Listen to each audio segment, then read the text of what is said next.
I agree with taking a step back, really reevaluating what it is that you really want, and take some time to expand your view of what a relationship can look like. I think there's a lot more possibilities than always having to feel this way in a relationship. And I could see that you're doing your part. You're doing coachings, you're trying to be aware of your own triggers and what's stemming from you versus patterns in, the people that you select that are triggering in certain ways. So, And one Mm, more thing.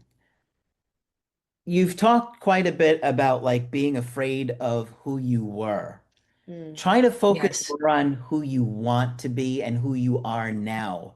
And because if you keep focusing on those things, every time you do something and slip up, like maybe an old pattern, it's going to make you feel like, oh, I haven't really progressed.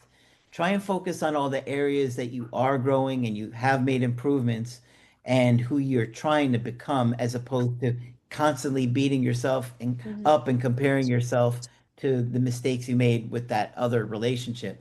But I think because you kind of went from that relationship to this new one and there wasn't enough space, being a huge long relationship mhm. like that, that's kind of why you may be caught up in those patterns a lot easier than as if you had given yourself a year. Right, and I want you to imagine, this is going to sound so cheesy, but I want you to imagine giving that old version of you just a big hug. It Mm, like that old version of you needed a lot of reassurance, needed just a lot of support and love and that security and safety. So, I could see that you're striving for better in your life. That old relationship, that 9-year one, I can see that you're being very intentional about reconsidering it. So I could see that you're yeah. protecting your heart in a totally different way now. Yep. You're Mm, definitely more intentional in your approach with everything that you're doing now. Hmm. So give yourself some leeway and some grace because you've made a lot of progress.